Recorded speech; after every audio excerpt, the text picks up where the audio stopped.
All right. I think. Here's what I think. That's what the show's called from now on. Here's what I think. There's an artist. An artist. Yeah, man. There's an artist named Jenny Holzer, who I'm sure she is some kind of hirsute dyke woman with all kinds of politically obnoxious opinions. But she did a series. She did a project called Truisms, and they're short little maxims, they're truisms, they're little phrases that she collected, and I'm sure some of them she created. I don't know what the process behind that was, but she just made this list of little phrases. It's called Truisms. One of them was one part of that project was there's a BMW Le Mans prototype car that has her truisms painted on it. So, for example, I believe on the wing it says, "Protect me from what I want," and on another part of the car it says, "Monomania is a prerequisite to success," and it's really fucking awesome looking car. But some of these truisms are like, of course there's some that are just fucking granola, spiritual. There's one that says, raise boys and girls the same way, shit like that. Like there's things like that in there, but there are a few of them. There's more than a few of them. There are a lot of them that are very good, and I would consider them valuable. One of them being monomania is a prerequisite to success, which I really do believe in. I believe that you have to be focused on one thing, real hardcore in order to be any good at it, really. That's something that bothers me, I think, about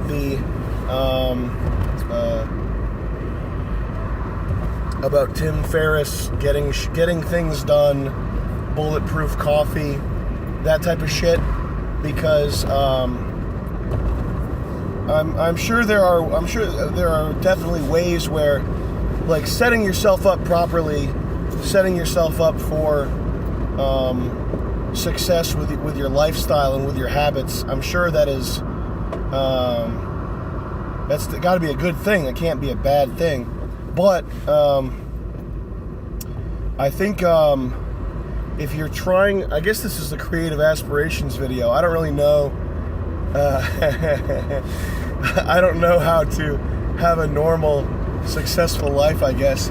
So forget that. Forget this advice if you're not creative. The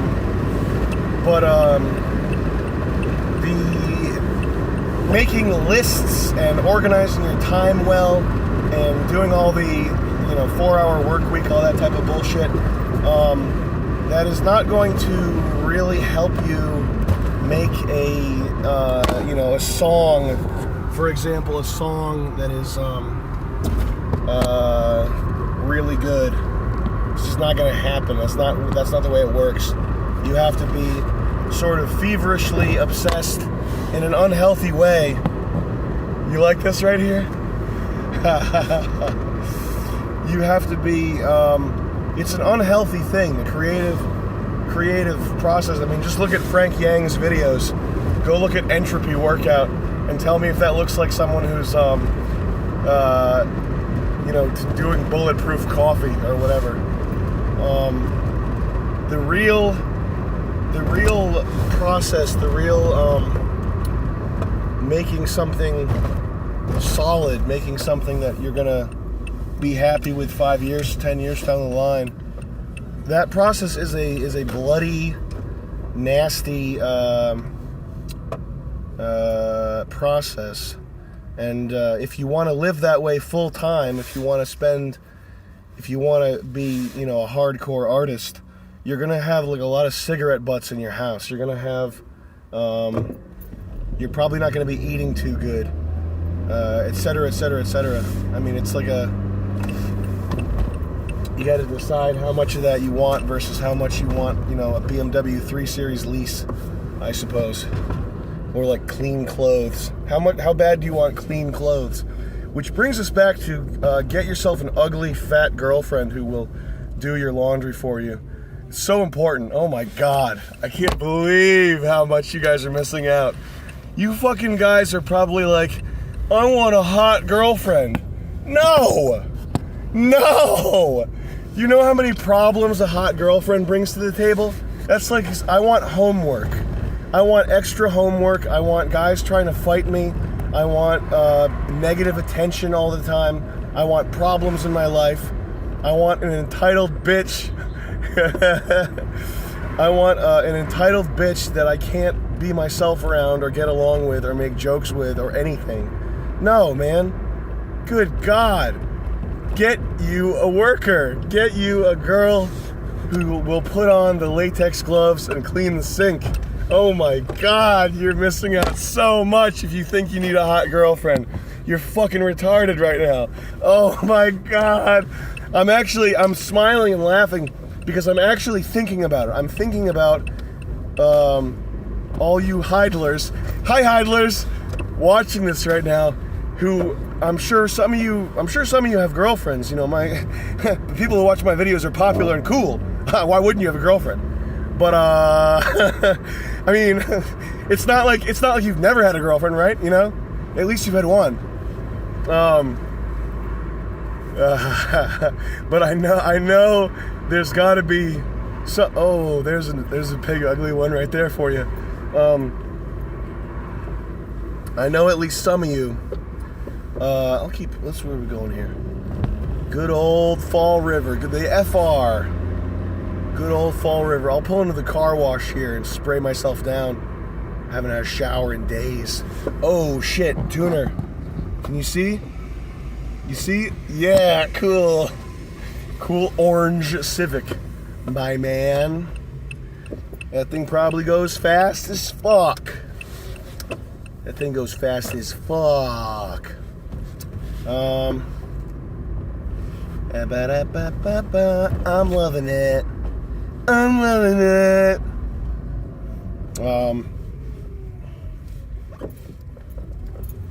Yeah, right. Oh, where the fuck did that go? Alright, so as I was saying,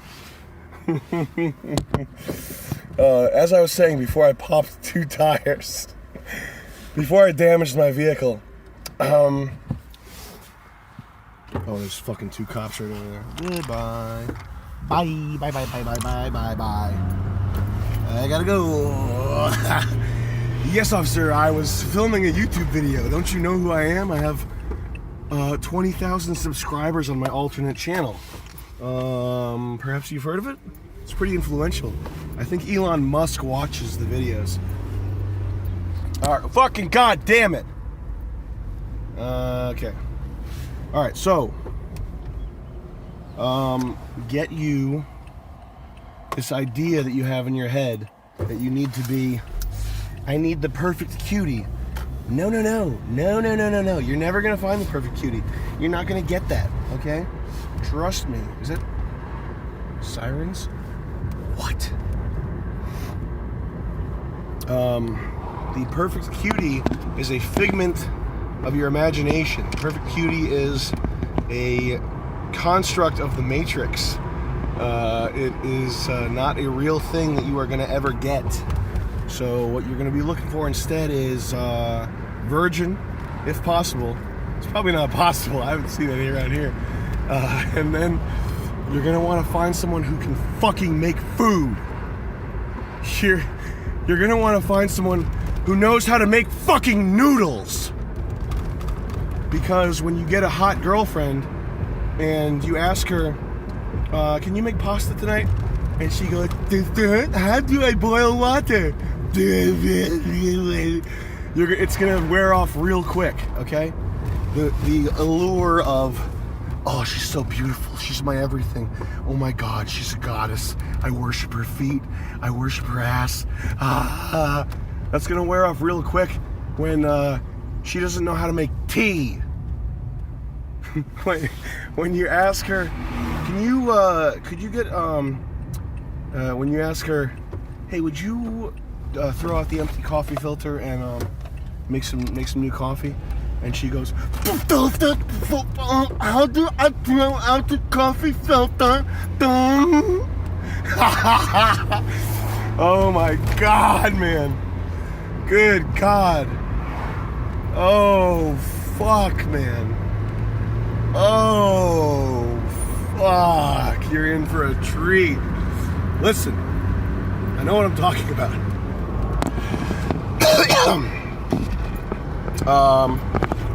This sort of turned into a topic, I suppose. What else did I want to talk about? Let's go with the side shot. Now I'm driving, so I can look at you. Now I can safely look at you like this and talk to you. Hi, I'm going over a hill right now. I can't see shit. Yeah, I don't know what's in front of me. I don't know what's coming next, but I know that it's going to be good.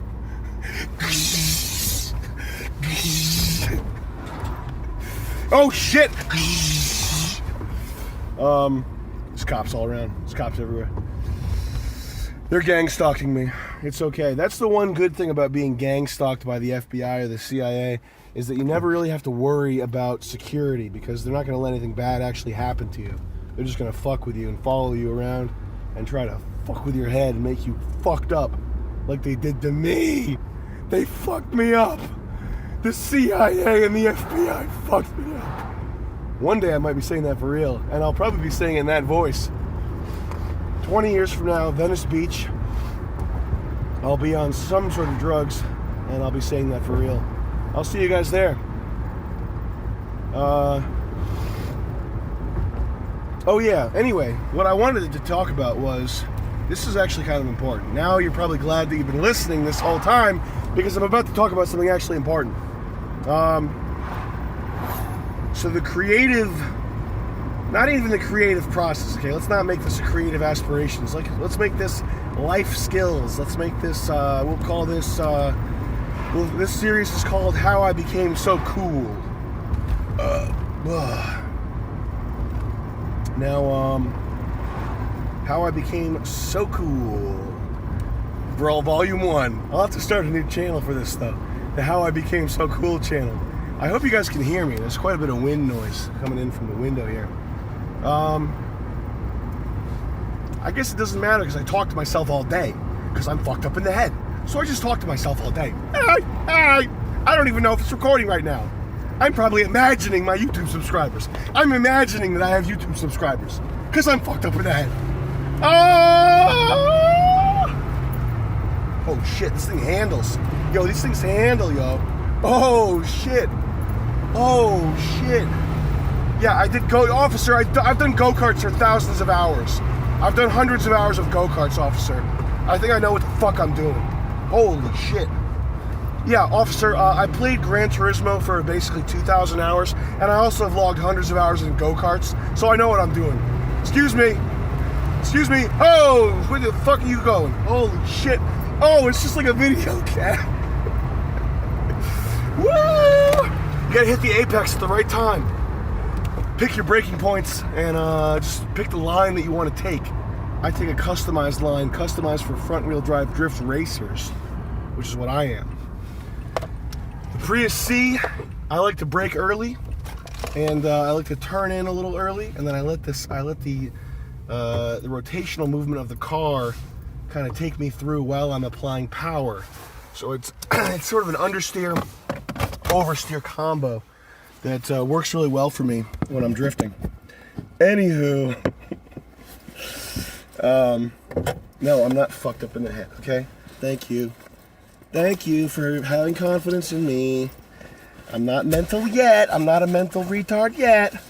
I'll get there, though. Spoiler alert, I'll get there. Question, is Sam Hyde mentally fucked up? Answer, no. Spoiler alert, I'll get there. Oh yeah, okay. No, I'm just kidding. I have a lot of money. You guys don't even know. Anywho, so, am I being followed? Are the cops coming in? I don't know, man. I really don't know anymore.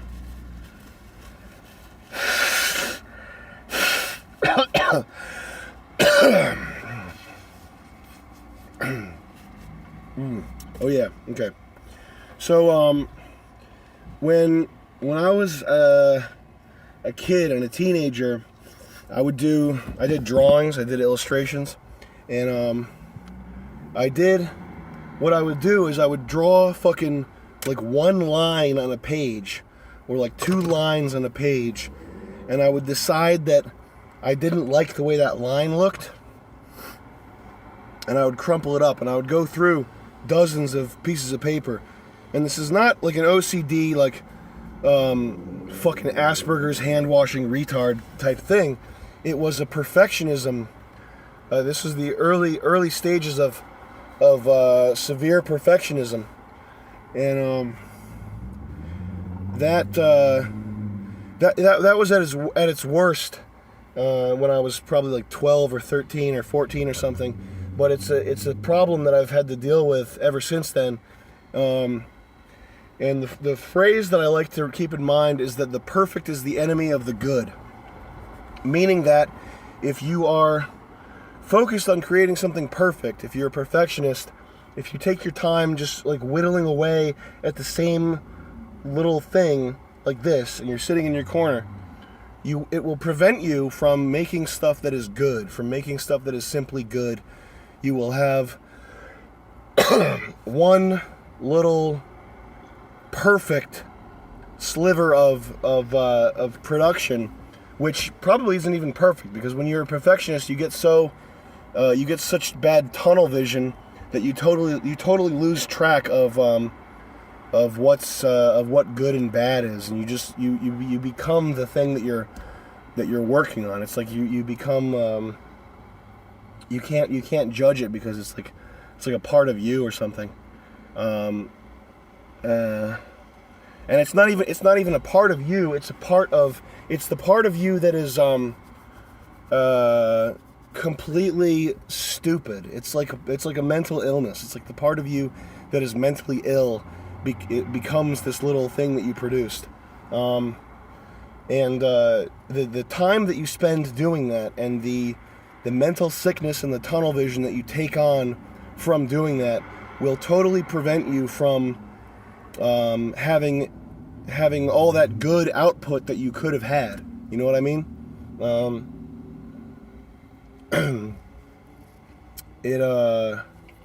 So it's never a good thing to be a perfectionist. You always want to keep an eye on that, and that's something that might sound strange to a normal person listening to this. But if you've ever created something and cared about what it looked like, it doesn't matter if you're a woodworker, or if you're a musician, or if you're a writer or whatever.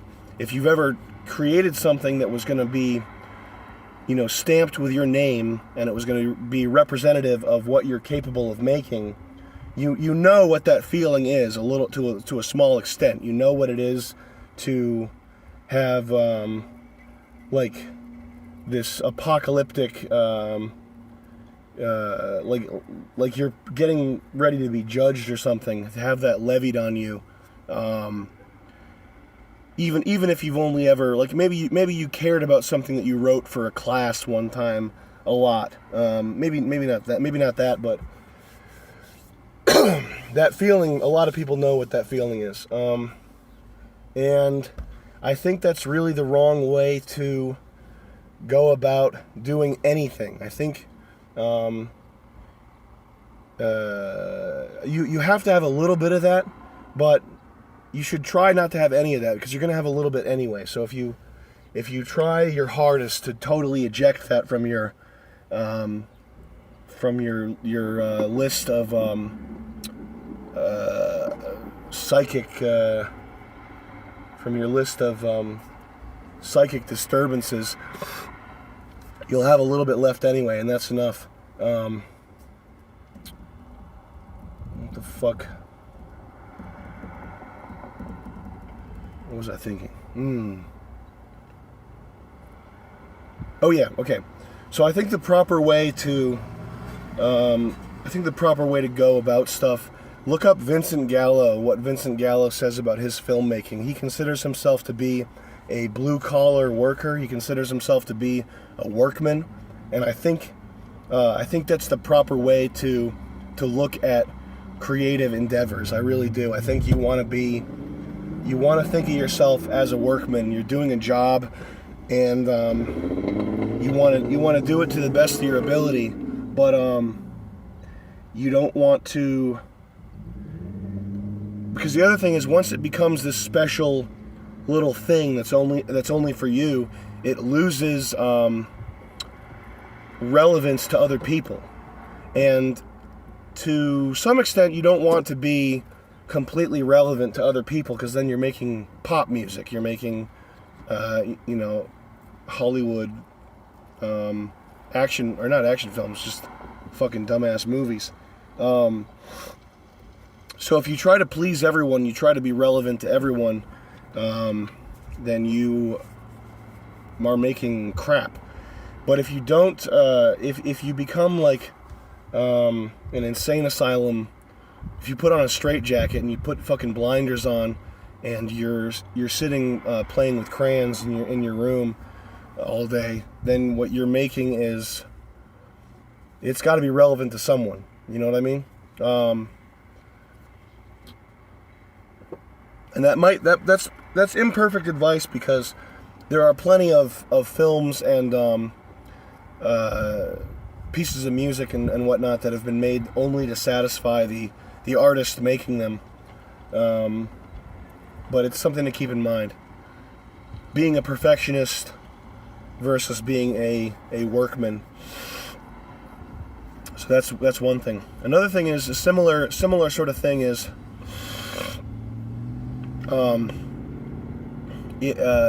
choices. You want to think about one of the things that was in the Hillary Clinton emails was they were I think Huma Abedin was describing option paralysis or something, decision fatigue. She was saying you get assaulted with decisions to make every day and it tires you out. And Hillary Clinton replied, "That's me to the letter," or something like that. And that's something that you want to keep that in mind. You want to keep in mind decision fatigue and option paralysis, because freedom, lack of limitation, and endless options are not necessarily your friend all the time, most of the time. Some of the greatest things are, like, look up Dog Me 95. Okay, this is a set of criteria for filmmaking that I think Lars von Trier came up with. Think about the great paintings by the old masters, by people who were restrained to a canvas of these dimensions, and oil paint, and that's it. Like think of old films like Citizen Kane, any Hitchcock films, anything with really beautiful cinematography. Think of the limitations that they had at that time. Okay, think of the limitations that film brings with it. You've got this piece of celluloid or whatever film is made of, and to edit film, you have to cut it and then splice it back together with tape. Okay, think about the way they used to do shit and how time consuming it was. These are examples of limitations and the lack of options, the lack of freedom, because I think those things they are conducive to creating great art. And I think the reason, I think it's as simple as this. I think it's just that it's simply that when you have limitations, you don't have to think about shit. Like if you are in a 3D program, if you're picking out shaders and you're doing, you're doing animation and rigging and picking out lights and things. If you have infinite creative options, if you can do literally anything, you you spend so much time thinking about making these major decisions. I mean, when you're editing old school, real, physical film, there's a whole bunch of decisions that are taken out of the mix for you. There's like you can only your edits have to be this certain way. You can't do this crazy bullshit. You have to have a certain type of lighting because you have to get a certain amount of light onto the film or it's not going to work, etc., etc. And I mean, there's plenty of room for creativity, but these major decisions have been taken care of for you. And decision fatigue and option paralysis are very real things. I mean, you just think about any time you've tried to order something on Amazon, and what I tend to do is I type in what brand sweatpants does Shia LaBeouf wear, and that takes care of the decision for me. But if you just go type in best sweatpants or sweatpants on Amazon and think about this yourself. When was the last time you were confronted with 50 to 100 choices? It's stressful. So I think that's simply the major reason why limitation is conducive to artistic greatness. It's just because when you have too fucking much going on, you can't. It's just too. It's crazy. And this is I want to do a big thing about car design, because I went to school for one of the years that I went to college was for industrial design, and I was gonna do car design, and it's a huge area of interest for me because I think cars are kind of like boats and spaceships in that they elevate. There's something like if you think about the first flight, there's something about that elevates the human spirit. There's something about it that is very, very special and important, and it's kind of tricky to afford to buy and store a plane. So cars are kind of the next best thing. Cars and motorcycles they do a similar thing. They elevate and they inspire, and they are something about the fact that they're so complex. It's like you're encased in and in charge of and pushing forward in the product, the total product of humanity's technology and innovation since the creation of the wheel. It's like all like fire. There's fire up front, like all that shit. There's something very special about it. So car design is a very important thing, and so I'm gonna do a big video about it one day. But it kind of ties into this because one of the major things that happened in car design from the 80s to the 90s to the 2000s was first of all, they went from traditional design materials. So if you look up Lamborghini Countach design, there will be clay models, there will be charcoal drawings on the wall, it's just drawings and models. That's how they did it. And they still use drawings, they still do models, but starting in the late 80s, the introduction of CAD design, which you're going from this very definite, and I don't care how good these people think they are at CAD design and how good you are at computers. When you have a chunk of clay, or when you have a empty piece of paper to draw on, it's a fundamentally different exercise for the brain to create something in those spaces versus creating something in CAD design. And I don't care if you're Asian, if you started doing computer design at age 2, okay, it doesn't matter. It is a different thing. When you can just click a button and and create any shape that you can imagine, and delete it and undo it and duplicate it and move it around, versus this clay Or if you take too much away, you have to start over. You have to patch it up. It's some time-consuming process. Okay, it's not free. You don't get free undos with clay models and with drawings. It's costly. So you have to actually think about what you're doing before you do it, which will have a different effect than if you're just fucking clicking a mouse and undoing and redoing shit. And then the other thing that happened was the car production went from steel and aluminum and materials that were costly and real and had weight to them and were difficult to work with, going from that to plastic, to hydroformed fucking ABS plastic. The fuck is this person wearing? A lot of Portuguese people around here, a lot of Portuguese women who dye their hair red. I don't know why. That's the thing. You gotta have red hair if you're a Portuguese girl in this area. I don't get it. Oh yeah, so going from steel to plastic and not only the transition from materials, but the ability to work with steel, the ability to work with older materials in new ways, so that you can basically create any shape that you can imagine. So this coupled with the